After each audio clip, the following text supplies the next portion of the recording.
오늘 한 가지를 하는 것, 삶 전체를 끌어올리려 하기보다 지금 이 한 시간만 버텨보는 것, 그런 작은 시도들이 회복의 시작이 되기도 합니다. 주변 사람에게도 필요한 태도가 있습니다. 지나친 충고보다 곁에 있어주는 것, 정답을 말하려 하기보다 끝까지 들어주는 것, 비교하지 않는 것, 함부로 판단하지 않는 것, 그럴 수도 있지 하고 가볍게 넘기지 않는 것, 우울을 겪는 사람에게 가장 위로가 되는 것은 대단한 해결책이 아니라 내 고통이 가벼운 것이 아니라고 인정받는 경험일 때가 많습니다.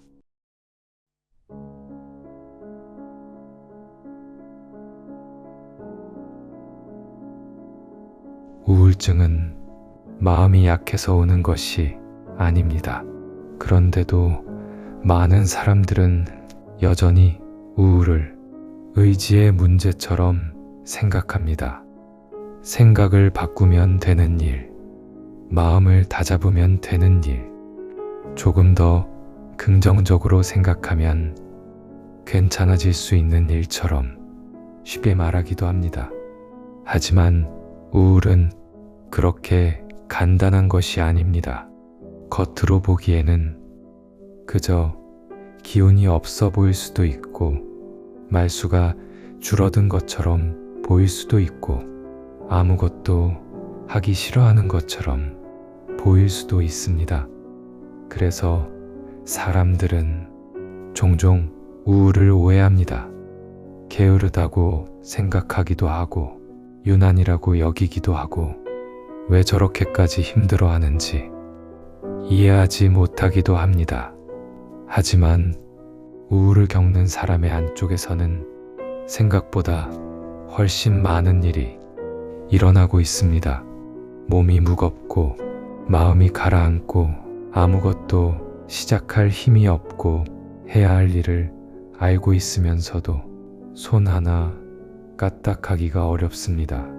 밥을 먹는 일도, 씻는 일도, 사람의 연락에 답하는 일도 버겁게 느껴질 수 있습니다.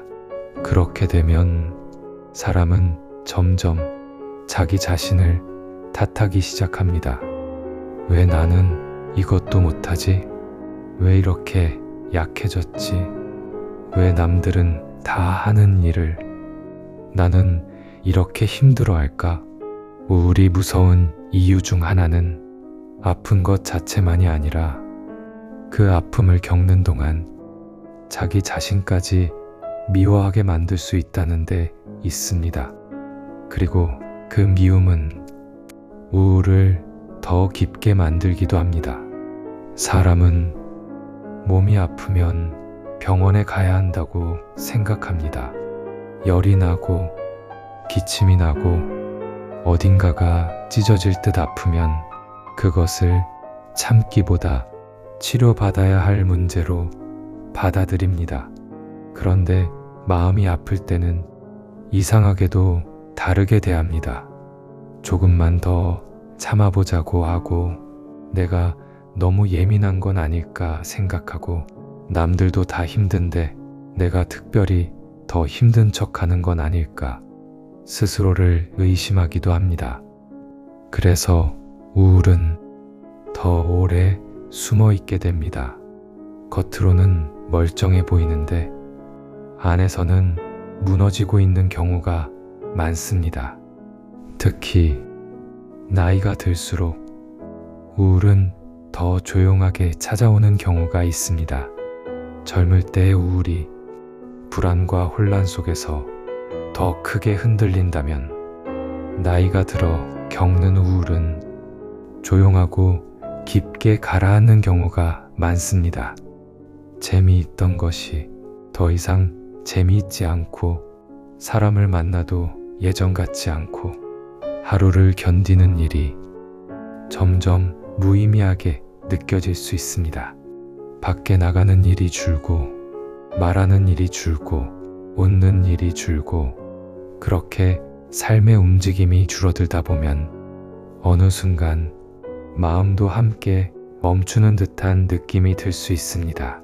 특히 은퇴 이후, 관계의 변화 이후, 배우자와의 사별 이후, 오랜 돌봄과 책임의 시간이 지나간 이후에는 삶의 구조가 흔들리면서 우울이 깊어질 수 있습니다. 이럴 때 주변에서는 종종 이렇게 말합니다. 좋은 생각 좀 해라. 나가서 사람도 좀 만나. 운동하면 괜찮아진다. 그렇게만 있으면 더 안 좋아진다. 물론 틀린 말은 아닐 수 있습니다. 사람을 만나고 햇빛을 보고 몸을 움직이는 일은 분명 도움이 될 수 있습니다. 하지만 우울을 겪는 사람에게는 그 말조차 너무 멀게 느껴질 수 있습니다. 왜냐하면 문제는 방법을 몰라서가 아니라 그 방법을 실행할 힘조차 사라져 있기 때문입니다. 그래서 우울한 사람에게 가장 먼저 필요한 것은 충고보다 이해일 수 있습니다. 왜 아직도 그러고 있냐는 말보다 얼마나 힘들었을까 하는 말, 왜 바꾸지 않느냐는 질문보다 지금 버티고 있는 것만으로도 힘들겠다는 이해, 그런 태도가 사람을 조금 덜 외롭게 만듭니다. 우울한 사람은 흔히 2번 아픕니다. 한 번은 우울 자체로 아프고 또 한 번은 그 우울을 아무도 이해하지 못한다고 느껴서 아픕니다. 그래서 누군가의 이해는 약처럼 즉시 낫게 하지는 못해도 그 사람을 조금 더 오래 버티게 할 수 있습니다. 우울증을 겪는다는 것은 단지 슬프다는 뜻이 아닙니다. 아무 이유 없이 눈물이 나는 것만도 아니고 하루 이틀 기분이 가라앉는 것만도 아닙니다. 세상이 전체적으로 빛을 잃은 것처럼 느껴질 수 있고 내가 사라진 것 같은 공허함이 계속될 수도 있습니다. 예전에 내가 나 자신 같지 않고 내 삶이 내 삶처럼 느껴지지 않을 수도 있습니다. 그리고 무서운 것은 그 시간이 길어질수록 사람이 자기 고통에 익숙해진다는 점입니다. 괜찮지 않은데 그냥 괜찮은 척하게 되고 버티기 어려운데 그냥 버티는 것이 습관이 됩니다. 그러다 보면 도움을 요청하는 일조차 어렵게 느껴집니다.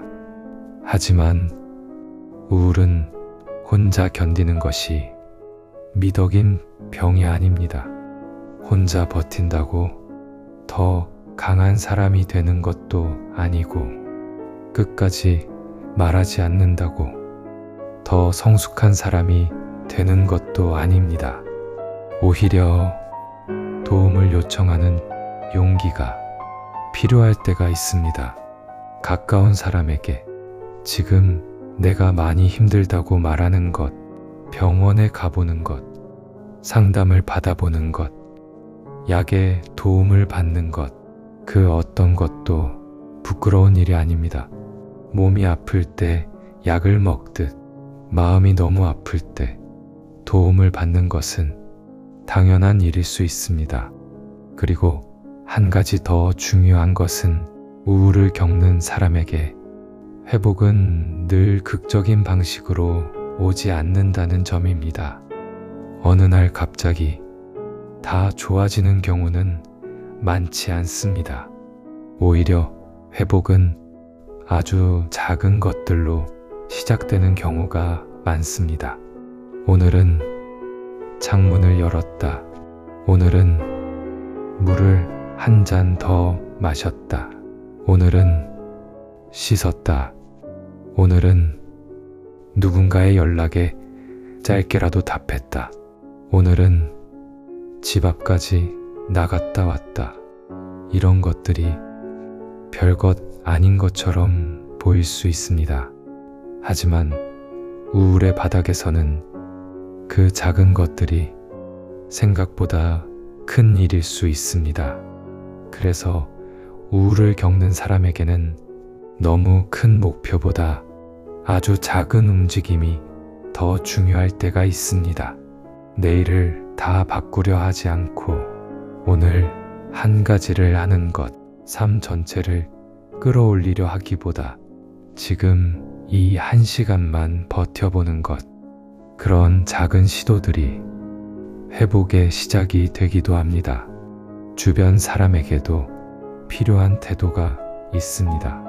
지나친 충고보다 곁에 있어주는 것, 정답을 말하려 하기보다 끝까지 들어주는 것, 비교하지 않는 것, 함부로 판단하지 않는 것, 그럴 수도 있지 하고 가볍게 넘기지 않는 것, 우울을 겪는 사람에게 가장 위로가 되는 것은 대단한 해결책이 아니라 내 고통이 가벼운 것이 아니라고 인정받는 경험일 때가 많습니다.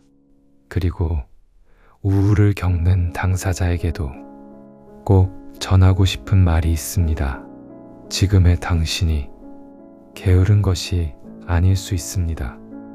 약한 것이 아닐 수 있습니다. 의지가 부족한 것이 아닐 수 있습니다. 너무 오래 버텨왔고 너무 많이 지쳐 있었고 그래서 마음이 더는 혼자 감당하기 어려워졌을 수도 있습니다. 그러니 자기 자신을 너무 심하게 몰아붙이지 않았으면 합니다. 왜 아직도 이러냐고 자기 자신을 다그치기보다 지금까지 버텨온 자신에게 조금 더 조용한 마음을 건넬 수 있었으면 합니다. 우울은 나를 실패한 사람으로 만드는 병이 아닙니다. 우울을 겪고 있다는 사실이 내 삶 전체의 가치까지 없애는 것도 아닙니다. 그저 지금 내가 많이 아프다는 뜻일 수 있습니다. 그리고 아픈 사람에게 필요한 것은 비난이 아니라 돌봄입니다. 그러니 우울을 겪고 있다면 혼자서만 견디지 않았으면 합니다. 또 곁에 우울한 사람이 있다면 쉽게 판단하지 않았으면 합니다. 사람은 겉으로 보이는 것보다 훨씬 깊은 곳에서 무너질 수 있습니다. 그리고 때로는 한 사람의 따뜻한 이해가 그 무너짐을 완전히 막지는 못하더라도 조금 늦출 수는 있습니다. 우울증은 마음이 약해서 오는 것이 아닙니다. 그러니 우울한 사람에게 조금 더 다정한 세상이 필요합니다. 그리고 어쩌면 우리 모두에게도 그런 다정함이 필요한 시대인지 모릅니다.